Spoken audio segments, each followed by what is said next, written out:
One of the things I really enjoy to do is to learn about infrastructure and engineering, and this is one of my favorite YouTube channels to do that. However, sometimes I just don't have the time to sit through a 17 to 20 minute video, even if it is something I'm passionate about.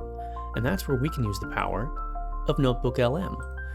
So we'll take this video here about the construction of landfills. A little obscure, but I really enjoy things like this. We'll come over to NotebookLM, we'll create a new notebook, we will link this to a YouTube video, and we'll insert this as the source. And that's one of the things I really love about NotebookLM. It can see video files. We're going to customize this and just ask it to summarize. And here we can see that we do have an audio recording that is available, and we're just going to give that a listen. Hey everybody, and welcome back for another deep dive. I'm excited for this one. Me too. I think this is going to be a really fascinating one. Today we are talking about landfills. Landfills, really? Yeah, landfills. It might not sound super exciting at first. You know, not usually the first thing that comes to mind for like a fun topic. Right. I'll attach this audio to the end of the video if you want to give it a listen, or if you just want to watch the full video itself by Practical Engineering. However, I find the real value of this is not just its ability to do audio that you can download and share and just listen to as you will. I can ask it content-aware questions about what's inside the video. And the really cool thing about this is it gives you these little indicators that shows you exactly where in that video they covered that particular topic, so that you can go and find that specific segment if you want. It's also able to give you study guides, briefing documents, timelines, table of contents, so many things just from this one YouTube link. And you can link up to 50 different items. And if I wanted to condense this entire thing down into just a simple, brief little document, I simply click Briefing Document. And right here, I'm given a very brief overview of everything covered in that document. This is just so amazing, and I can't wait to see how this changes how people study and discover information. Hey everybody, and welcome back for another deep dive. I'm excited for this one. Me too. I think this is going to be a really fascinating one. Today we are talking about landfills. Landfills, really? Yeah, landfills. It might not sound super exciting at first. You know, not usually the first thing that comes to mind for like a fun topic. Right. But trust me, there's a whole lot more to these things than you might think. And I think you'll be really surprised to hear about all the engineering and technology that goes into modern landfills. I am curious to hear more. Well, good, because we have a great source for our deep dive today. A YouTube video from Practical Engineering called The Hidden Engineering of Landfills. Oh yeah, I've seen that channel before. They do some really great stuff, really interesting explanations, and they're very visual too. Exactly, and that's one of the things I really like about this video. It really breaks down this complex topic into something that's easy to understand and engaging. I'm ready to get started. Where do we begin? Well, the video starts off by talking about the first big challenge when it comes to building a landfill, which is finding the right location. Okay, that makes sense. I mean, you can't just plop a landfill down anywhere, right? Right, it's not just about finding a big empty space. It's way more complicated than that. You have to consider all sorts of factors like geology and geography. Oh yeah, of course you want to make sure that the landfill isn't going to contaminate groundwater or anything like that. Exactly. And you also have to make sure it's not in a floodplain or too close to an airport. Makes sense. You wouldn't want a bunch of birds flying into a landfill. Right. You could cause all sorts of problems. They also have to consider things like wildlife habitats and, public perception too. Oh, right. In MBY, not in my backyard. That's always a big issue with landfills. It is, and it's really fascinating how they have to balance all these competing interests when choosing a location for a landfill. So it's not just about finding a spot that's far away from everyone. It's about finding a spot that makes sense from a scientific and engineering perspective as well. Exactly. It's really like a giant jigsaw puzzle trying to fit this landfill into the landscape. And speaking of fitting it in, sometimes they have to get a bit creative. Yeah, the video talks about how they might actually have to build upwards instead of just digging down. Really? So more like building a tower of trash than a hole in the ground. Exactly. You call it using the airspace. And it can actually be more efficient and cost-effective, especially if you're dealing with some tricky terrain. Huh. I never thought about it that way. That's what I love about this video. It really makes you think about things in a different way. But the location is just the beginning. Once they found the perfect spot, that's when the real engineering magic starts to happen. Yeah, I'm really curious to hear more about how they actually build these modern landfills. Well, the video really emphasizes how it's not just a matter of digging a hole and dumping trash in it anymore. Well, yeah, that makes sense. I mean, times have changed. There must be all sorts of regulations and environmental concerns. Absolutely. Modern landfills are designed to be these multi-layered containment systems to prevent any harmful stuff from leaking out into the environment. That makes sense. It's like building a giant trash vault, right? Exactly. And one of the biggest things they have to worry about is leachate. Leachate? What is that? It's basically garbage juice. Garbage juice? That sounds disgusting. It is, and it's also potentially really toxic. So they had to be extremely careful to prevent it from contaminating groundwater. Okay, so how do they manage this garbage juice situation? They've engineered these elaborate collection and treatment systems, kind of like a giant French drain for trash. A French drain for garbage? I never thought I'd hear those words together. Right.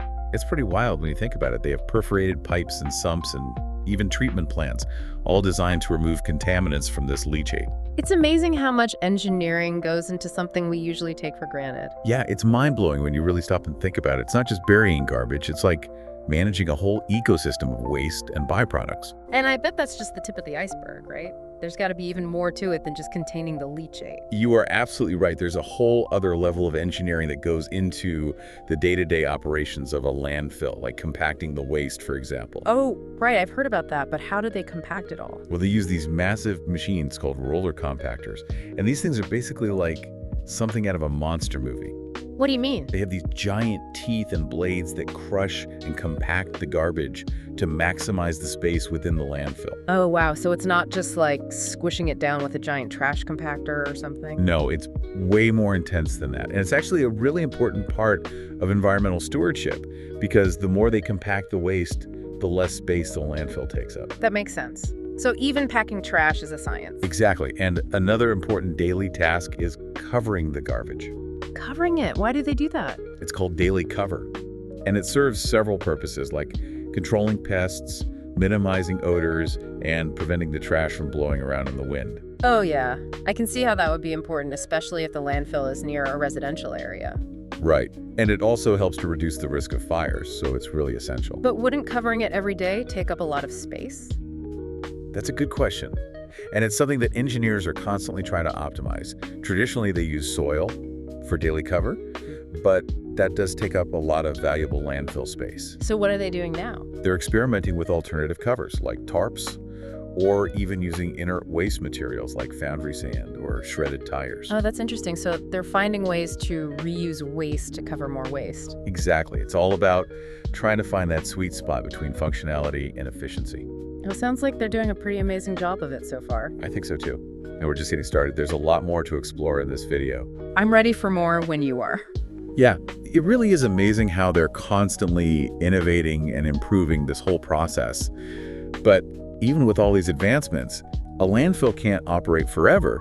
Eventually it's going to reach its capacity, and that's when the closure process begins. Okay, so we've talked about building these high-tech trash towers and managing all the stuff that goes on inside them. But what happens when a landfill is full? What's involved in closing one down?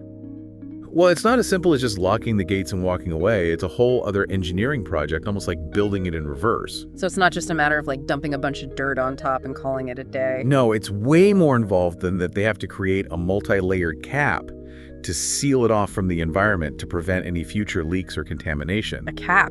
What's that made of? It's a combination of different materials like clay, synthetic liners, and soil, all carefully layered to create a barrier that keeps rainwater out and prevents anything from escaping. So it's like putting a lid on this time capsule of trash. Exactly. A really secure lid designed to last for decades, even centuries. Wow, that's pretty impressive. But what about all the stuff that's already in the landfill? Doesn't garbage decompose and produce all sorts of gases as it breaks down? It does, and that's another big challenge they have to manage. They have to deal with landfill gas, which is mostly methane and hydrogen sulfide. Okay, so we're talking about some potentially dangerous stuff here, right? Yeah, if it's not controlled properly, it can be a real hazard. That's why they install these systems to collect the gas. So they're like tapping into the landfill like it's a giant gas well? Exactly. They have these wells and pipes that collect the gas, and then they can either burn it off in a process called flaring, or even better, they can use it to generate electricity. Wait, so landfills can actually power homes? They can. The Puente Hills landfill, which is featured in this video, has been powering around 70,000 homes since 1987 with its gas-to-energy facility. That's amazing. So even after a landfill is closed, it can still be useful. It's true, and it's a really great example of how we can find innovative solutions to environmental challenges.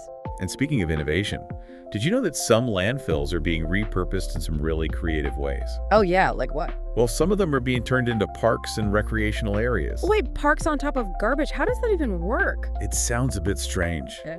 but it's becoming more and more common. It takes some precautions, of course, like making sure the ground is stable and that there's proper ventilation for any gases that might still be produced.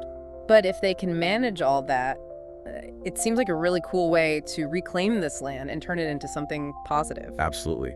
The Puente Hills landfill that we keep talking about, they're actually planning to turn it into a massive park with hiking trails, biking paths, gardens, and even slides built into the slopes. Slides on a landfill, that's pretty wild. It is, and it really goes to show that landfills can be more than just dumping grounds. They can be transformed into community spaces and valuable resources. It really changes your whole perspective on landfills, doesn't it? It definitely does. I mean, we often think of them as these eyesores, but the reality is they play a really important role in managing our waste and protecting the environment. Yeah, when you think about it, if we didn't have landfills, all that trash would end up somewhere else, probably in places where it would cause a lot more harm. Exactly. So landfills are actually a way to contain and manage waste in a relatively controlled environment. And the cost of all this is surprisingly low. The video mentions that it only costs about $20 a month per household to manage all this waste. Yeah, that's like the price of a streaming subscription. It's amazing that for such a small fee, we get this entire system that takes care of our garbage and protects the environment. It's a pretty good deal when you think about it. It really is, and it makes you appreciate all the work that goes into keeping this system running smoothly. It's a testament to the ingenuity and hard work of all the engineers and scientists and everyone else involved in landfill management. Absolutely. They're the unsung heroes of our modern world. So true, and I think this video does a really great job of highlighting their work and showing us just how complex and fascinating this whole world of landfills really is.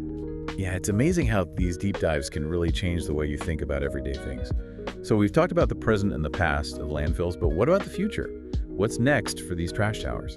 That's a great question, and I think the answer is, well, it's kind of a mixed bag. On the one hand, there's definitely a push towards making landfills even more sustainable.